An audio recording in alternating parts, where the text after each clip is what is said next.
Assalamualaikum warahmatullahi wabarakatuh. Bismillahirrahmanirrahim. Apa kabar teman-teman?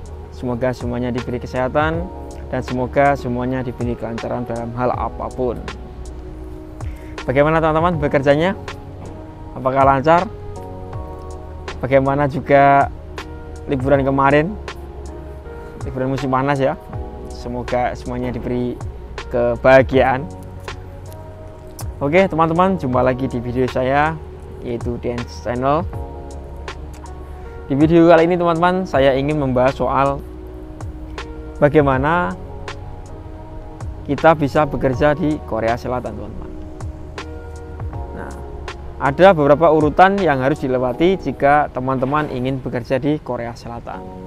Jadi tidak semudah yang kita bayangkan ya. Ada beberapa tahapan yang teman-teman harus lewati untuk bisa bekerja di Korea Selatan teman-teman. Nah, mungkin ada yang belum tahu soal bagaimana sih, atau mungkin urutannya seperti apa sih jika ingin bekerja di Korea Selatan. Nah, di video kali ini saya akan menjelaskan ya, mulai dari urutan pertama sampai bisa terbang ke Korea Selatan teman-teman.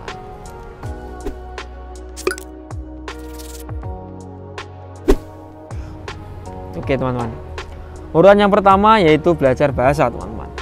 Itu adalah langkah awal jika teman-teman ingin bekerja ke Korea.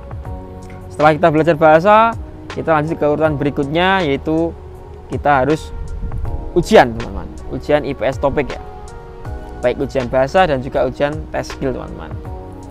Nah, urutan yang ketiga yaitu adalah sending data atau sending lamaran teman-teman. Kita sending data dan lamaran kita ke Korea Selatan teman-teman. Nah, setelah kita sending, kita menunggu yang namanya pelatihan atau prelim teman-teman. Nah, setelah kita prelim, kita tinggal menunggu tahap berikutnya yaitu terbang ke Korea Selatan. Jadi seperti itu teman-teman urutannya. Cuma ada 4 tahapan teman-teman, mulai dari belajar, terus kedua ikut ujian, yang ketiga sending lamaran atau sending data, yang keempat prelim, yang terakhir tinggal terbang teman-teman. Nah, saya akan menjelaskan satu persatu, mulai dari belajar bahasa Korea teman-teman. Nah, belajar bahasa Korea ini teman-teman bisa belajar mandiri ataupun juga bisa belajar di LPK yang ada di daerah teman-teman. Sekarang sudah ada banyak LPK atau lembaga pendidikan bahasa Korea di berbagai daerah. Karena teman-teman yang ex Korea sekarang sudah banyak yang mendirikan ya, membuat LPK bahasa Korea ya. Jadi teman-teman tidak usah bingung, tinggal saja teman-teman mencari referensi LPK yang bagus, LPK yang baik, sehingga mendukung teman-teman untuk bisa lulus di ujian IPS topik teman-teman. Nah, kalau teman-teman ingin menghemat lagi, teman-teman bisa belajar ke tetangga ataupun ke temannya ataupun mungkin ke saudaranya yang pernah belajar bahasa Korea ataupun yang pernah bekerja di Korea Selatan teman-teman. Jadi tinggal beli bukunya, buku IPS topik ya. Nanti di situ ada 60 bab. Teman-teman bisa tinggal pelajari. Kalau nggak tahu ya tanya ke seniornya ataupun ke orang lain. Bisa juga beli kamus bahasa Korea teman-teman. Jadi kalau kita tidak tahu, ada kosakata yang tidak tahu, kita bisa mengartikannya dengan membuka kamus teman-teman. Nah, setelah belajar bahasa tadi, kita harus melalui tahapan yang berikutnya teman-teman. Tahapan yang berikutnya yaitu kita ikut ujian IPS topik.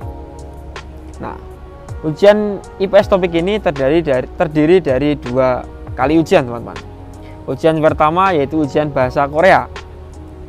Yang kedua adalah ujian tes skill teman-teman. Ujian bahasa Korea ini terdiri dari 2 juga teman-teman. Dibagi menjadi 2. 1 tes bahasa, reading ya, membaca, dan yang kedua adalah listening, teman-teman. Itu ujian mendengarkan.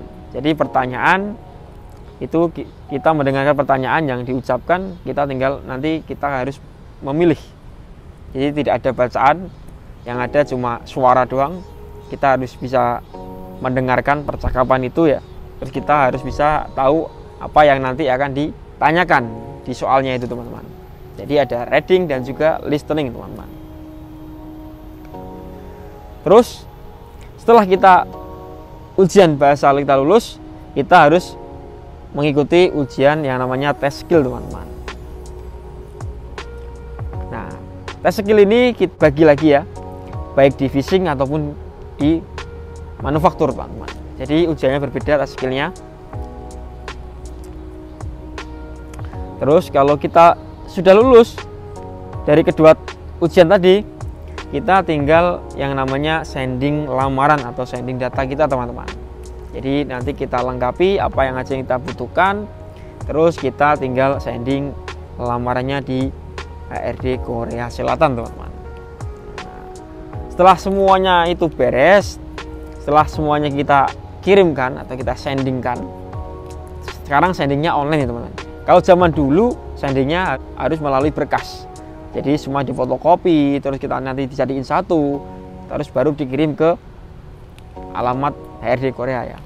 Kalau sekarang kan tidak, kita tinggal scan semuanya, terus kita jadiin file PDF, nanti kita tinggal sendingkan ke email HRD Korea Selatan, teman-teman. Nah, setelah kita sendingkan data, tahap berikutnya yaitu kita menunggu jadwal pelatihan atau yang namanya prelim, teman-teman. Ya, prelim ini biasanya cuma seminggu ya di Jakarta, cuma pelatihan. Jadi ya pelatihan dan membayar lah intinya di situ ya. Pokoknya cuma seminggu di situ kegiatannya. Ya sambil menunggu kita prosesnya, proses berikutnya yaitu proses terbang ya.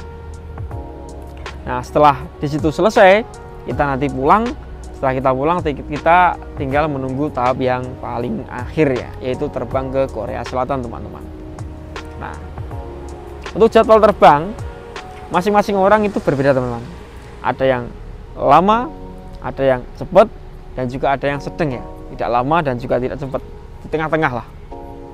Nah, jadi kita tidak bisa memaksakan kita pengen berangkat cepat ataupun kita pengen berangkat lambat, itu tidak bisa. Yang bisa ya cuma nasib dan rezeki kita ya yang menentukan. Ya kalau rezekinya kita baik ya berangkatnya cepat. Ya kalau mungkin rezeki kita mungkin agak lama ya lama juga berangkatnya, teman-teman. Bahkan ada teman saya yang 2 tahun baru berangkat ke Korea Selatan, ada, teman-teman. Jadi hampir menyerah ya, menunggu ya, sudah akhirnya cari pekerjaan yang lain, ya tiba-tiba setelah 2 tahun baru bisa berangkat ke Korea Selatan. Jadi teman-teman yang lain sudah bekerja selama 2 tahun di Korea, teman saya itu baru berangkat ke Korea Selatan. Tapi ya tidak masalah, yang namanya berangkat awal ya akhirnya pulangnya juga cepat, yang namanya berangkat belakangan ya nanti pulangnya juga belakangan, teman-teman. Nah, untuk sebagai tambahan informasi, teman-teman, di Korea tiap tahun UMR-nya atau gaji basicnya itu tiap tahun tuh naik ya, teman-teman. Jadi ini adalah suatu tawaran yang sangat menggiurkan. Bayangkan, teman-teman, di rumah aja kita gajian cuma berapa ya. Kalau di Korea, teman-teman, gaji minimal tuh ya 20 juta ya, 25 juta, 30 juta, bahkan bisa sampai 35 juta ya, tergantung ramai atau tidaknya pabrik yang kita kerjakan di Korea Selatan, teman-teman. Nah, jadi itu tadi semua tahapan-tahapan yang harus dilewati jika teman-teman ingin bekerja di Korea Selatan. Nah, mungkin kalau teman-teman ada pertanyaan yang mungkin belum tahu atau mungkin ingin ditanyakan, silahkan komen di kolom komentar. Ataupun teman-teman juga bisa mengunjungi Facebook saya ya, bisa inbox di sana. Teman-teman juga bisa DM saya di Instagram saya. Pokoknya silakan bertanya apapun soal proses ke Korea. Kalau saya bisa pasti saya akan jawab teman-teman.